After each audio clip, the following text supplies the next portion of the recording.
What is up, fight fans? I am Jason Burgos for Sportsnot.com, and I have the pleasure of being joined by the new Bellator Middleweight Champion of the world. He won the title at Bellator 282 with a dominant win over MMA great Gegard Mousasi, and he's here to talk about that and so much more. He is known as Diamond Hand. He's also known as the Human Cheat Code, but you can now also call him Champ, and that person I speak of is Johnny Eblen. Senor Champion, thank you so much for the time today. No problem. So, a lot of questions. Obviously, we have to first talk about this monumental win at Bellator 282. So, from the start of the fight with Gegard, you were clearly the faster fighter, and that is a massive advantage to have in any fight. Obviously, you have to prepare for the worst-case scenarios, the best version of Gegard possible, but when you get in there, realize you have this big hand speed advantage. Does it open up the playbook a little more, or did you kind of expect that, and then that kind of confirmation of that speed advantage just builds in that confidence even more? I would say Gegard has fast punches too. He just doesn't throw as much volume as I do, and he isn't as explosive as I am. But he's skilled. I mean, the times I watched the fight back, he got me to miss a good amount of times. Even though I was throwing a lot more volume, he got me to miss. And the times he was throwing, he was very accurate. But I still threw way more volume than him. And I moved my head more. I was more mobile on my feet. He was just trying to pick and choose the times to move, which is good, you know, for the veteran he is. I understand why he doesn't get hurt very often, because he's hard to hit. Yeah. Even though there was times I connected on him, I could have connected on him more. And I could have done more and caused more damage. But no, I definitely had the athletic advantage over him. Continue on the kind of the topic of your striking, because your last fight with John Salter was important in kind of further building your reputation. Going there with a very good grappler, beat him. Mousasi sort of a similar idea, going in there gets a well-respected striker, also grappler, but a striker too, go in there, beat him. And it was a major statement across the entire division to say, if you didn't know before, Johnny Eblen could beat you pretty much anywhere. How good did it feel to see kind of all this hard work you've been putting into developing your striking, and all this time, the hours, the years, pay off in such a major moment against a striker that's so highly respected? It feels good. I feel like there's more to come, though. This is just a step in the right direction. Like, when I won that title, I was like, sweet. That's about it. You know, like, I was like, this is pretty cool. You know, I was more emotional that my mom was there and saw me win it, as opposed to like me actually winning, if that makes any sense. Like it didn't feel as big of a moment as I think some people might think I might feel it was. It's just a step in the right direction. I have a lot more to do and a lot more to prove, and I'm only 5-6 years into this, so I'm going to be getting even better and even scarier and even cleaner and crisper, and I'm looking forward to it.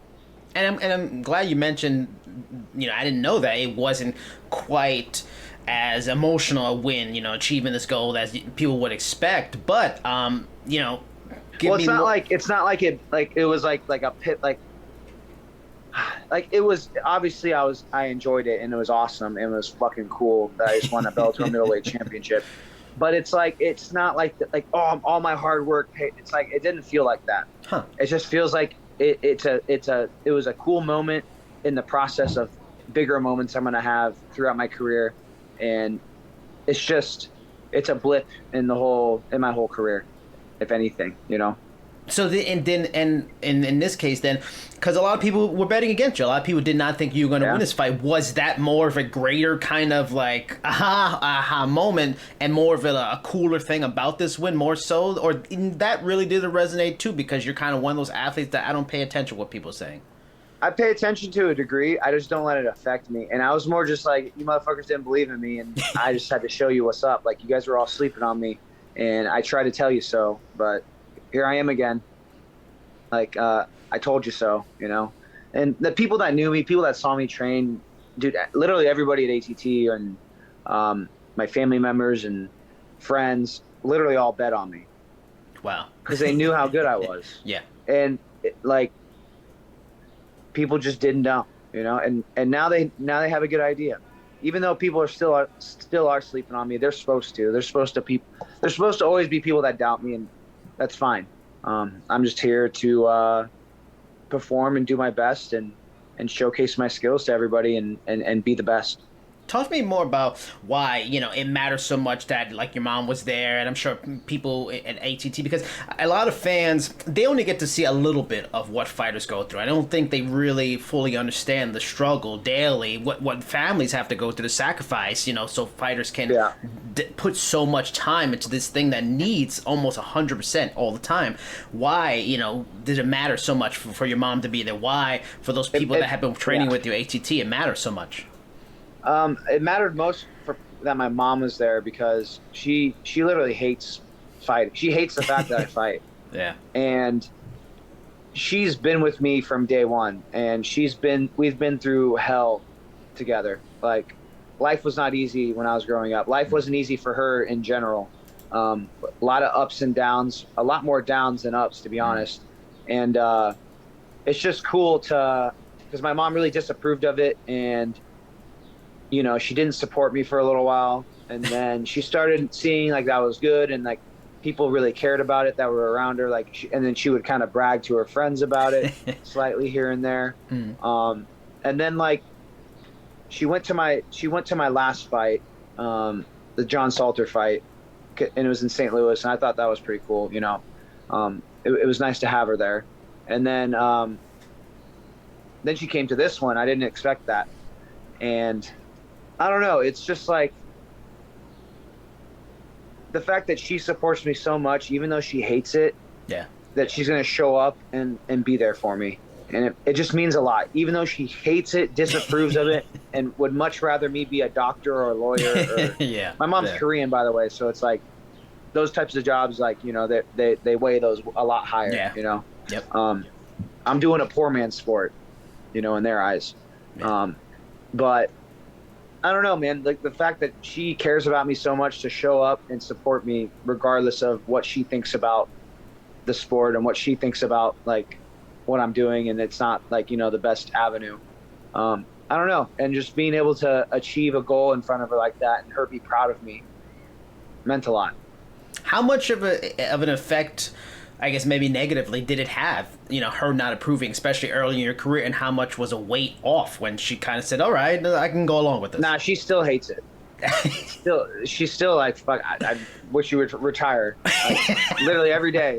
She's like, I wish you would do something else. Like, the thing is that she can disapprove of me doing it. Like, it's not going to change what I do. It's not going to change. It's not any pressure. Just like people being trolls, or just like people doubting me, or they have their own right to their opinion, and it's okay. It doesn't really bother me.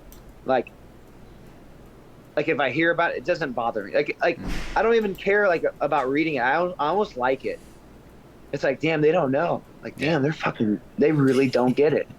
More for my mom, it's like, it's just like we just agree to disagree. I feel like I was destined for this. She feels like I'd be safer doing something else. Right. But honestly, I wouldn't, because I'd be I don't know. I feel like something would be missing. Yeah. Have you gotten any like kind of those like surprise like DMs or tags, or like from peers within the industry maybe that didn't really acknowledge you before, but after such a win over such a big name, you get acknowledgement you didn't expect after? Yeah, I think like Joe Rogan followed me or something. Oh wow! All right. Said nice job. I think Roy Nelson too. I'm sure there are others, but I can't remember. There are a few. There's a good amount. For some reason, like those really stood out. Yeah, I don't know. I'm sure there's a few others. Oh yeah, Musasi actually reached out to me, said congratulations, and wish me luck on my future endeavors. Wow. And I told him the same thing. Yeah, so he's a classy dude, and yeah, a lot of shit happened this week, so it's really hard for me to even remember. And I'm like running low on sleep. Didn't sleep after the fight, and then I stayed the weekend and a few more days. I actually just got back today. I stayed a few days in New York City, and my sleep schedule was so out of whack. I don't even really party. I didn't even really go out like that.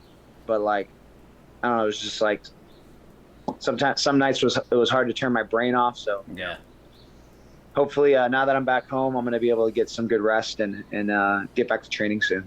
Is that kind of the shock factor that maybe you didn't expect, that you become champion and like, you know, yeah, they're gonna thrust you in front of the media and then promote you and push you and all these things are coming and people will want your attention? I knew that was gonna. I knew that was gonna happen. If anything, I don't even feel like I blew up as much as I should have, but I don't really care. I don't care. Like that's the thing. Like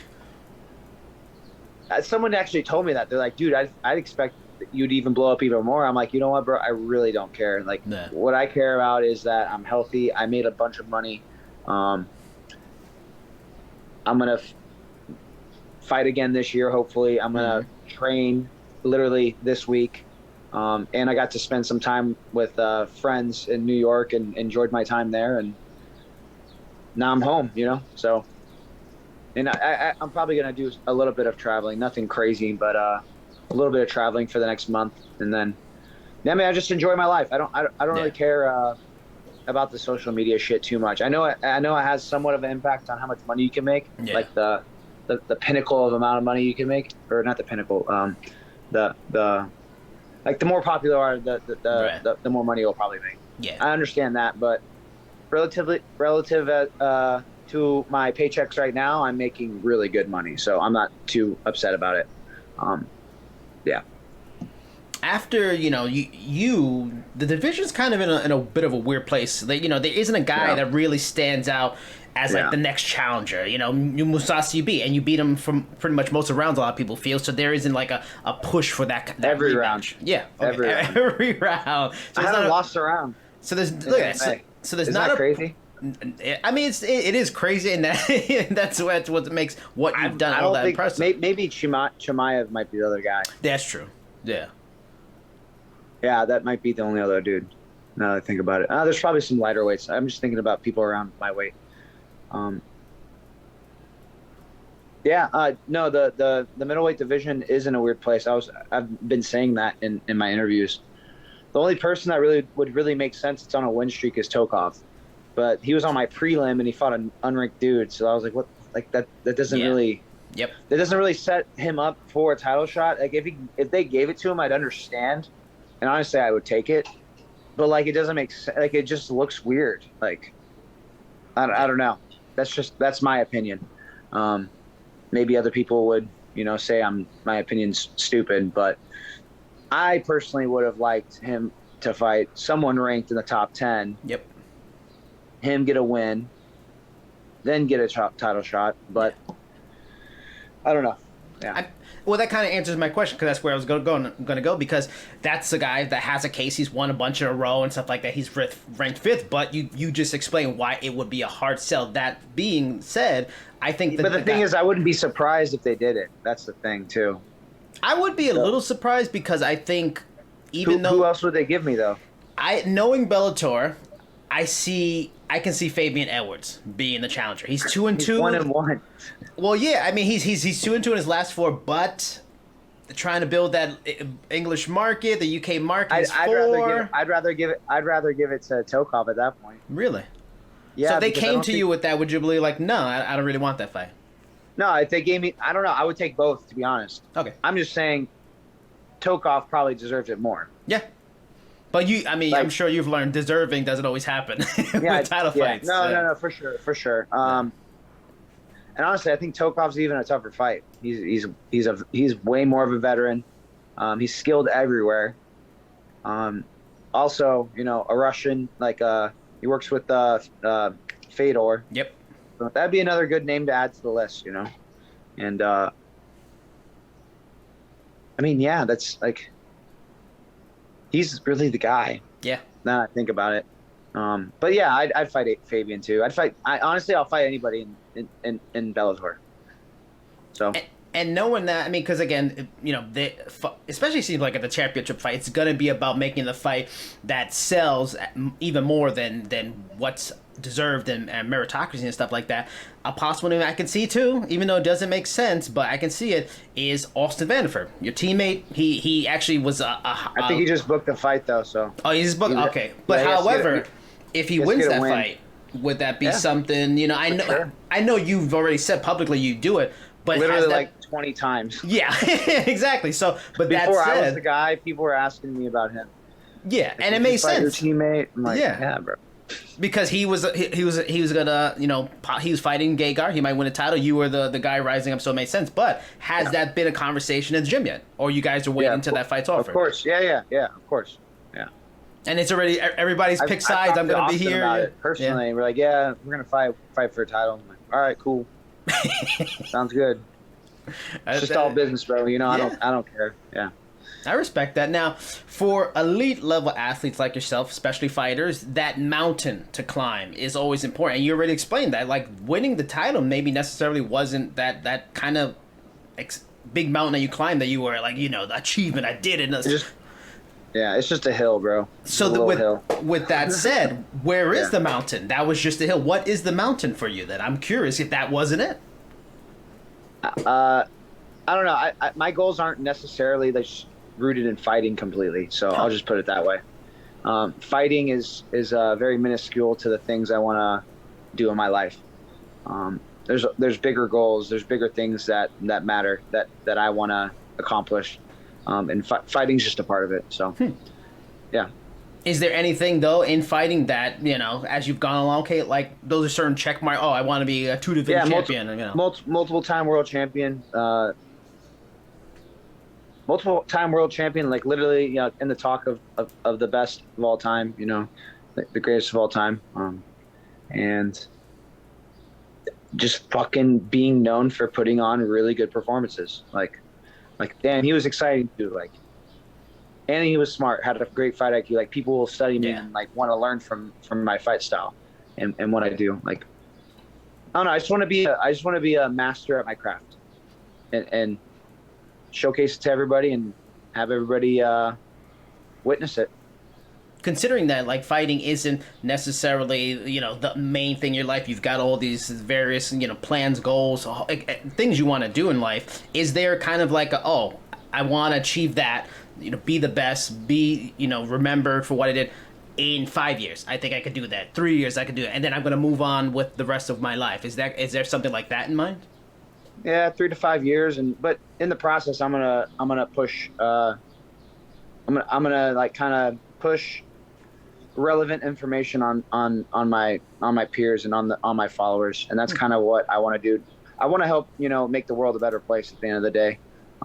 If I can do that with my likeness and my image, that's a win. That's because sometimes I look around at the world, I'm like, what the hell is going on, man? Everything's kind of fucked up, and I don't know. I want to be a part of the solution. I want to be a net positive on society, and that's the bigger goal I have in mind. So I'm gonna use fighting as a